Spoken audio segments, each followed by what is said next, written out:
네, 안녕하십니까. 개혁직방입니다. 오늘은 처음 시작하는 언약론 7번째 시간 다윗 언약에 대해서 함께 읽도록 하겠습니다. 먼저 사무엘하 7장 11절로 13절 함께 읽고 시작하도록 하겠습니다. 전에 내가 사사에게 명령하여 내 백성 이스라엘을 다스리던 때와 같이 아니하게 하고 너를 모든 원수에게서 벗어나 편히 쉬게 하리라.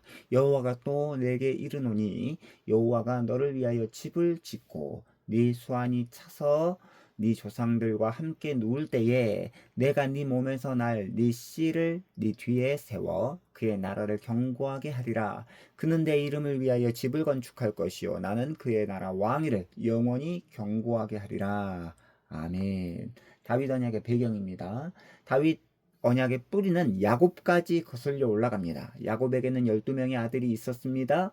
유다는 그 중에 네 번째 아들이었습니다. 야곱은 다음과 같이 유다를 축복하지요. 창세기 49장 9절로 10절. 유다는 사자 새끼로다. 내 아들아, 너는 움킨 것을 찢고 올라갔도다. 그가 엎드리고 웅크림이 숫사자 같고 암사자 같으니 누가 그를 범할 수 있으랴. 규가 유다를 떠나지 아니하며 통치자의 지팡이가 그 발 사이에서 떠나지 아니하기를 실로가 오시기까지 이르리니 그에게 모든 백성이 복종하리로다. 아멘. 야곱은 유다의 후손 가운데 사자와 통치자가 나올 것이다라고 예언했습니다. 둘 다 왕을 의미하죠. 바로 여기서 유다 지파의 사자라는 말이 나왔습니다. 야곱의 예언처럼 유다 지파에서 왕이 나왔습니다. 바로 다윗이죠. 야곱의 예언은 1차적으로 다윗을 통해서 성취되었습니다. 하지만 진정한 유다 지파의 사자는 바로 다윗의 후손이신 예수님입니다.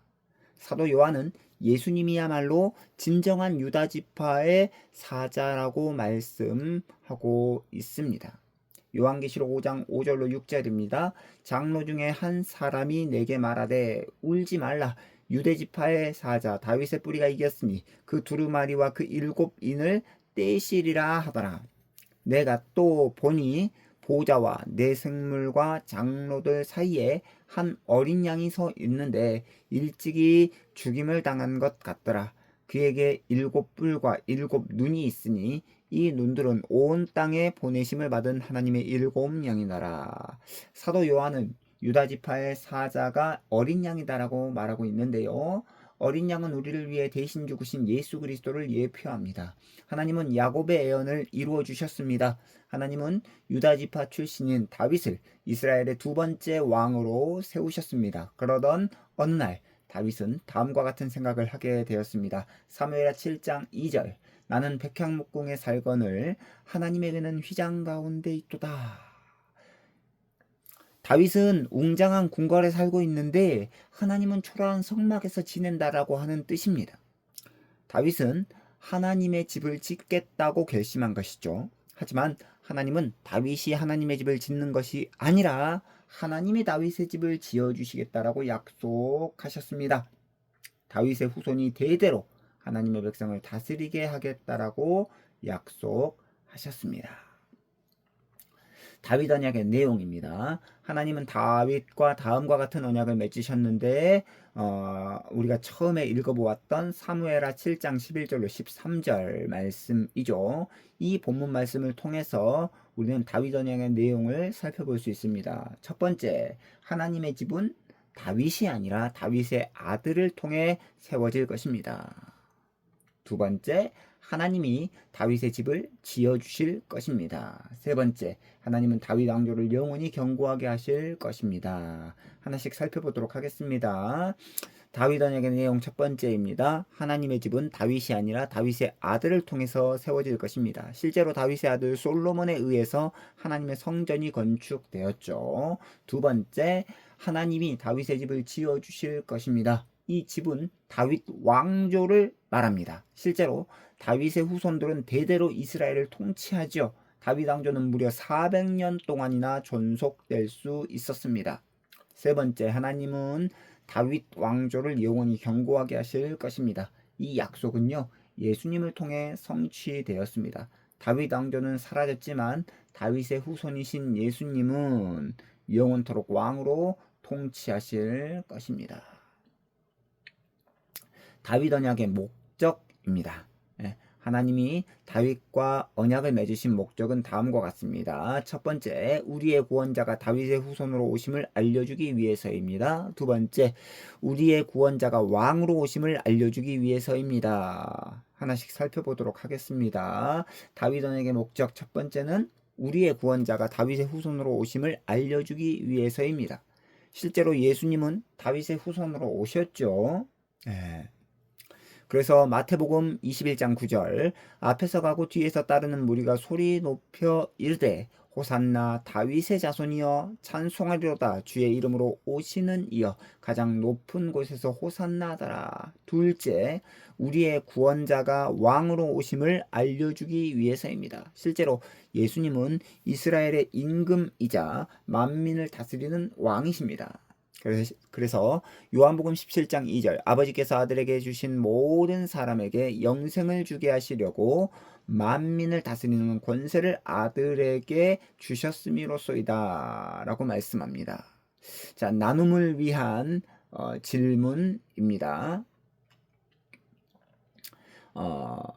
야곱은 유다의 후손 가운데 어떤 존재가 나타날 것이다 라고 했습니까? 그리고 두 번째, 야곱의 애언은 1차적으로 누구를 통해 성취되었습니까? 세 번째, 야곱의 애언이 궁극적으로 가리키는 분은 누구이십니까? 네 번째, 하나님이 지어주신 다윗의 집은 무엇입니까? 다섯 번째, 하나님이 왕위를 견고하게 하신 다윗 왕조의 왕은 누구입니까? 여섯 번째, 하나님이 다윗과 언약을 맺으신 목적은 무엇입니까? 이렇게 나와 있어요. 야곱은 유다의 후손 가운데 어떤 존재가 나타날 것이다 라고 말씀하셨습니까? 사자와 통치자가 나타날 것이다 라고 말씀하셨습니다. 사자와 통치자가 나올 것이다. 두 번째, 야곱의 예언은 1차적으로 누구를 통해 성취되었냐면 다윗을 통해 성취되었습니다. 세 번째, 야곱의 예언이 궁극적으로 가리키는 분은 누구냐? 바로 다윗의 후손이신 예수님을 가리키지요. 네 번째, 하나님이 지어주신 다윗의 집은 다윗 왕조를 가리킵니다. 400년 동안 존속되었죠. 다섯 번째입니다. 하나님이 왕위를 견고하게 하신 다윗 왕조의 왕은 누구시냐? 라는 거죠. 다윗 왕조의 왕은 바로 예수님이시다 라는 것을 알 수 있고, 마지막, 하나님이 다윗과 언약을 맺으신 목적 나와 있죠. 첫 번째, 우리의 구원자가 다윗의 후손으로 오심을 알려주기 위해서입니다. 두 번째, 우리의 구원자가 왕으로 오심을 알려주기 위해서입니다. 이게 바로 다윗 언약의 목적입니다. 그래서 언약으로 본 구속사입니다. 다윗 언약에 대한 내용은 다음과 같습니다. 하나님이 다윗의 후손을 영원한 왕으로 세우실 것을 약속하신 언약, 이게 다윗 언약이고요. 이 다윗 언약을 통해서 우리의 구원자는 다윗의 후손이시다. 다윗의 후손이신 예수 그리스도이시다 라는 것을 우리가 알 수 있습니다. 자, 오늘 여기까지 우리가 살펴보았고요. 다음 시간에는 여덟 번째 새 언약에 관해서 함께 읽도록 하겠습니다. 좋아요와 구독은 개혁책방에 큰 힘이 됩니다. 안녕히 계십시오.